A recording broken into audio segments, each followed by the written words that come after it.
취업기회도 불평등하게 느끼고 있는 거야. 승진기회도 불평등하다. 승진까지. 교육기회도 불평등하다. 여러분들 요거 한번 보세요.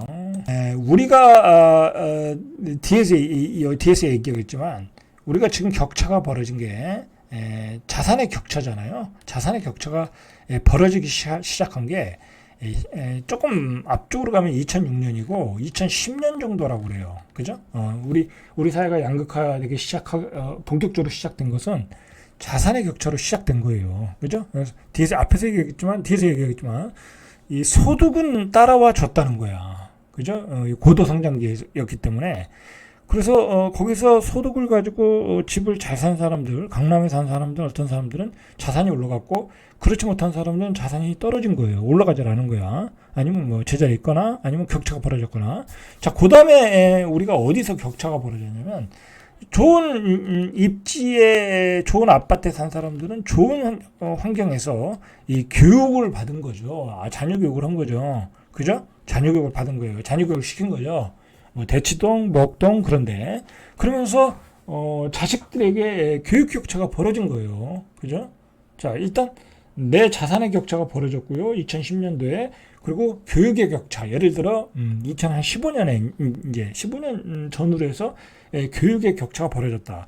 자, 그다음에 이제 최근에 무슨 격차가 벌어졌냐면요. 오늘의 얘기인데 이건 중심인데 오늘의 어떤 핵심 포인트인데 부모님의 자산의 격차가 벌어진 거예요. 우리 부모님의. 그러니까 저로 보면 저희 자식들의 입장에서 보면 제가 가진 자산과 다른 사람의 자산의 격차들이 벌어진 거죠. 그러니까 부모를 잘 만나면 마포에 집을 사고, 그죠? 성동구에 집을 사고, 강남에 집을 사고, 그런 시대가 된 거야. 그러니까 정리하면 이거 중요한 얘기예요. 제가 정리를 잘한 거예요. 이거는 2010년도부터 자산의 격차가 벌어졌다. 왜냐면 2006년에 막 이제 부동산 가격이 폭등했잖아요. 그리고 그 다음에 교육의 격차로서 자식들이 뭐 의대 간 애들도 있고, 뭐 SK 스카이 간 애들도 있고, 거기서 벌어졌고, 그 다음에 그들이 사회에 나오니까 부모님의 도움을 받아서 그들은 마형성으로 들어가더라 이거야. 부모님의 격차가 벌어졌다. 이게 이제 원인이고, 결과는 뭐냐면, 결국 이제 자식들 대물림이 돼버린 거죠. 대물림이 된 거예요, 이게. 대물림이 돼버렸다. 그래서, 그렇지 못한, 이 부모님의 도움을 받지 못한 친구들은 결혼을 포기하고, 저출산이 되고, 뭐, 지방에 있는 애들은 말할 것도 없고, 그리고 고령화 인구 감소로 갔고, 결과로 우리 사회적으로 보면 저성장으로 들어갔고, 잃어버린 30년으로 우리는 가고 있다라는 거예요, 지금. 제가 하고 싶은 얘기가. 제 얘기 틀린 얘기 아니잖아요. 그죠? 별로 논리적으로 안 맞는 부분이 없어요. 이거 다, 이런 트렌드는 이미 기정사실이에요. 지금 부모님의 도움이라는 게 지금 굉장히 커졌어요. 지금 사회에서는. 왜냐면 지금 부동산은 너무 가격이 올라왔기 때문에 누구도 20대, 30대 사회 초년생들은 절대로 자기 힘으로 집을 못 사요. 못 산다니까. 자, 한번 오늘 중요한 얘기니까 오늘 할 얘기가 많네요. 그죠? 저는 사실 굉장히 좋은 내용이거든요. 제가 정리하면서도 뭐 이런 내용을 한다는 게 굉장히 좋은 내용인데 좀 많은 사람이 봤으면 좋겠어요. 이 방송을. 그죠? 진짜 이런 거는 수십만이 보고 제가 뭐 논리적으로 뭐 말을 미끈하게 잘하는 건 아니지만 좀 인식하고 깨닫고 반성하고 앞으로의 방향에 도움이 됐으면 좋겠어요. 여러분, 순자산의 5분위 격차, 1분위부터 5분위의 격차가 8년 사이에, 그러니까 양극화를 얘기하는 거죠. 93배에서 140배로 벌어졌다는 거야. 그러면 2014년에서 2022년 사이니까 이때는 무슨 격차가 벌어졌어요? 소득의 격차가 아니에요. 실제로 소득의 격차는 많이 뭐 좁혀졌다고 할까요? 그렇게 차이가 안 날 수 있다라는 거야. 가지고 있는 자산에서 격차가 확 벌어졌다는 거야. 그죠? 내가 강남에 집을 가지고 있는 사람, 마포에 집을 가지고 있는 사람과 저 지방에 집을 가지고 있는 사람과는 격차가 확 벌어졌다는 거야. 그리고 한 채 가지고 있는 사람과 두 채 가지고 있는 사람, 세 채 가지고 있는 사람, 자산의 격차가 커졌다라는 거야. 그죠? 뭐 자본주의에서 어쩔 수 없는 거라고 생각하지만, 이게 이제 자본주의의 흐름에서 어떤 맹점이 돼버린 거죠. 그죠? 자, 아주 오늘은 어려운 사람들이 많이 나와요. 여러분들, 요거 제가 나중에 이야기하려고 그러는데, 오늘 잠깐만 맛을 보면, 이 토마 피케테라는 아주 천재 프랑스 경제학자가 있어요. 이 사람이 2014년도에 피게티 지수라는 것을 내놨어요. 아주 선풍적이었어요. 이 오바마도 이 사람을 백악관에 불러가지고 뭐 같이 이야기도 하고 할 정도로 이 사람의 이론이 아주 세계의 어떤 뭐랄까요, 아주 태풍급 바람을 쳤어요. 해오를 쳤어요. 자, 이 사람이 이야기했던 것을 간단히 얘기하면, 아주 간단히 얘기하면요, 이제 자본주의가 발전하면서 소득의 격차로 뭐랄까요, 5분위 계급이 있다고 하면 그 소득의 격차로 차이가 나는 게 아니라, 자, 요 자산의 격차로 양극화가 벌어진다. 그 얘기를 한 거예요. 그래서 이 피케티 지수가 올라갈수록 자산의 격차로 양극화가 일어날 수 있다라는 얘기예요. 아주 간단하게 얘기하면, 굉장히 복잡하지만 간단하게 얘기하면, 옛날에는 고도성장기에는 소득은 고도성장기에는 중산층이 탄탄하다는 거야. 그래서 중산층들이 이 낙수 효과가 있었다라는 거야. 그죠? 우리가 월급도 많이 받고 그 돈은 투자해서, 그리고 그때는 자산이 쌌잖아요. 그죠? 그러면서 투자해서 성과를 만들고 자산도 어느 정도 크고 소득도 크고 같이 컸는데, 어느 시기 넘어버리면 그 자산이 자꾸 거품이 끼고 올라갈수록 이제 따라갈 수가 없는 거죠. 그러면서 자산의 이익이 많아질수록 피게티 지수가 커지면서 양극화가 일어나더라는 거야. 그죠? 이 대한민국에 딱 들어맞는 이론이에요, 이게 피게티 지수예요. 이게 지금 우리의 문제예요, 사실은. 자, 2014년도에 이런 얘기가 나왔어요. 이런 얘기가. 자, 피게티 지수는 뭐 다음에 이야기하고, 이거는 뭐 복잡한 얘기고. 자, 그래서 이 양극화가 벌어졌겠죠. 그러면서 우리가 고도 성장기에는 쉽게 얘기해서, 자, 이제는 옛날에는 유량이 중요했어요. 유량이. 자, 고도 성장기에는 나의 소득이 중요한 거예요. 그러니까 현금 플로우가 중요했다라는 얘기고, 지금은 저량, 그러니까 내가 가지고 있는 거, 그죠? 모여있는 자산이 중요한 거예요. 지금 내가 회사에서 뭐 1억을 받아도 여러분들이 부자 될 수 없어요. 월 1억을 받으면 부자가 되겠지만, 1년에 1억을 받아봤자 생활비 쓰고 뭐 부자 안 되잖아요. 1억 받는 것도 쉽지 않은데, 지금은 가지고 있는 자산이 중요하다. 그 얘기가 이 얘기예요.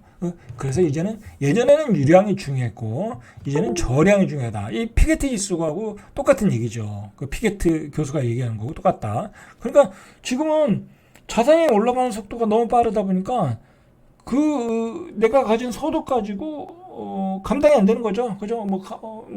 그저께 갔는데 22억이었는데 다음날 가니까 24억이야. 2억을 어디서 구해요? 안 되는 거예요. 안 되는 거야, 지금. 그 얘기를 하는 거예요, 지금. 지금 사회가 그렇게 벌어지고 있다.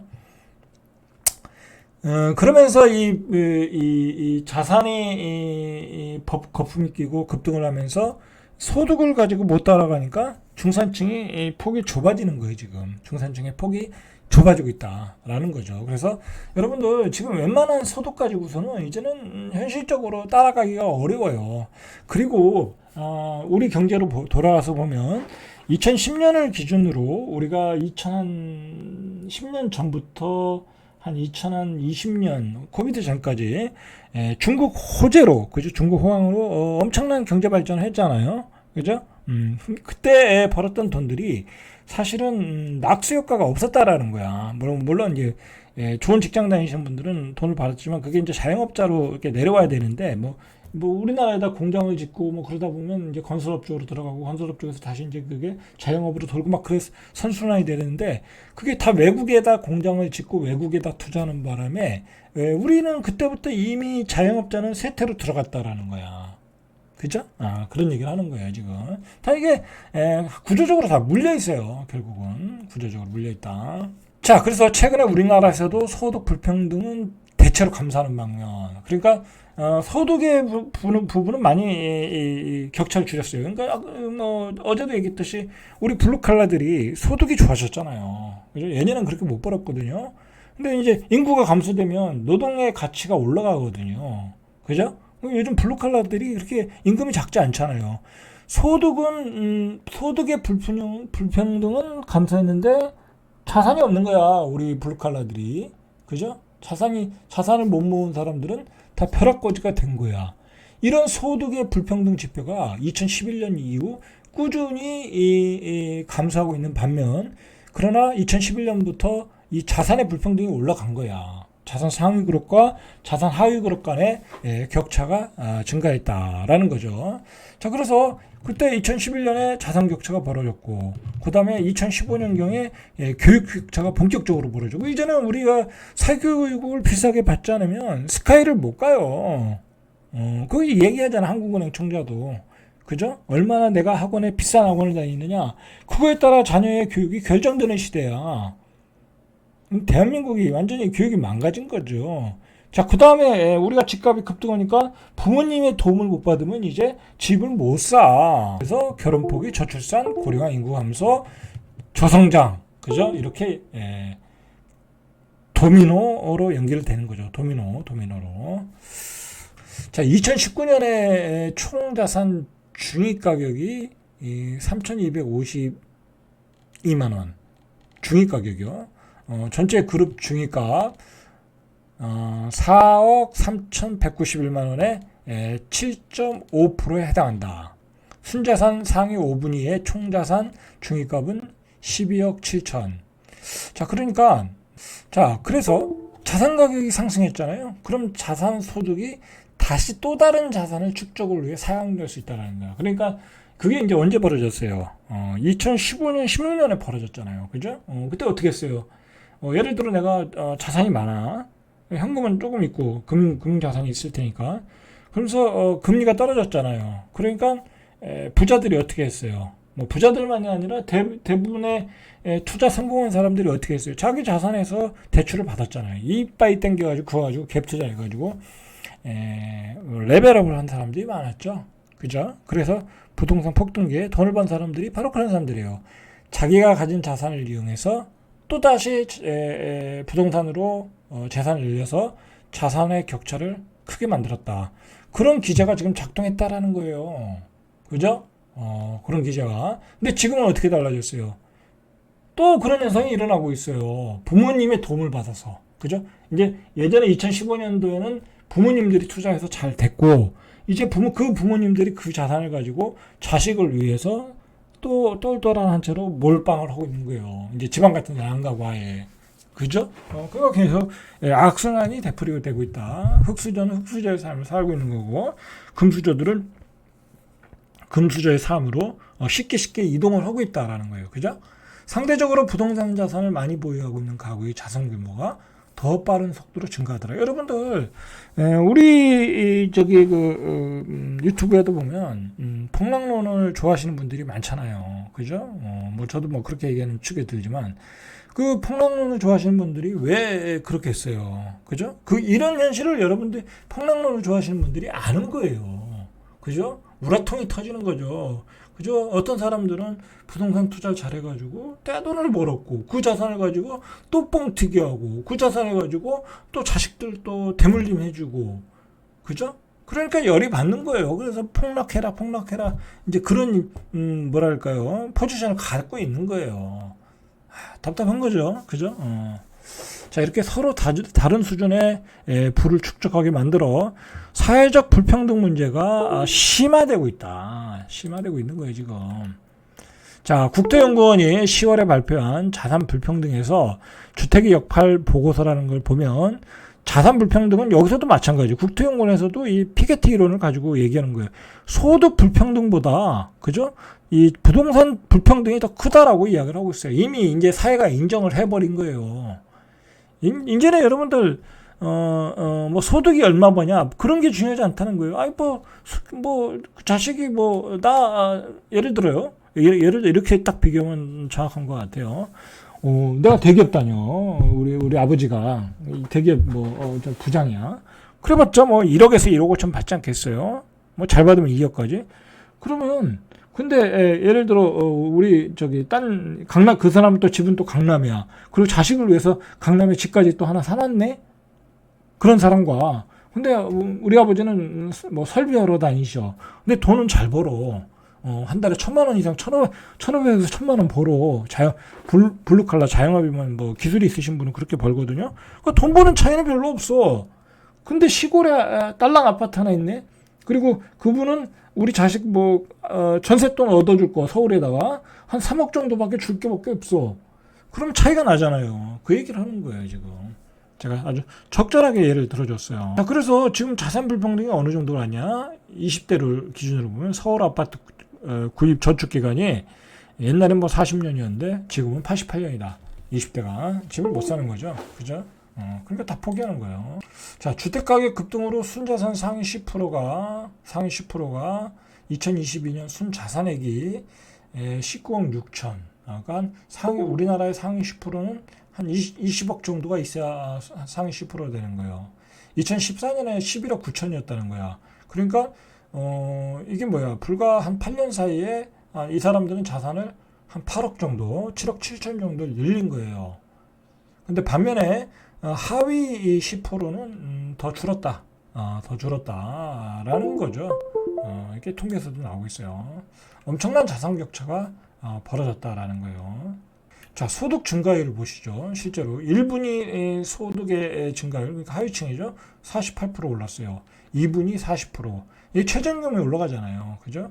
4분위 35%. 이제 총액으로 보면 비교할 수는 없는데 5분위는 퍼센테이지로는 적어요. 근데 5분위가 버는 돈과 1분위가 버는 돈의 차이가 크겠죠. 그죠? 자, 사실 이건 의미가 없는 얘기예요, 사실은.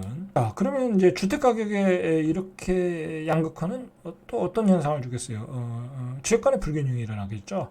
그래서 광역자치단체별 자산 불평등이 또 일어났겠죠. 자, 2014년 대비 2022년 전국 평균 순자산 증가율은 65.9%라고 해요. 평균. 근데 수도권은 77%. 그죠? 수도권 사람들은 2억 5천이 올랐다는 거예요. 근데 비수도권은 49%, 1억 1천. 반도 못 올랐죠? 이렇게 격차가 벌어졌더라라는 거죠. 그죠? 그리고 이 돈이 많을수록요. 금융자산이 많을수록 이 사람들이 무슨 혜택을 받냐면 담보 제공을 하면서 저금리에 또 돈을 대출받을 수 있어요.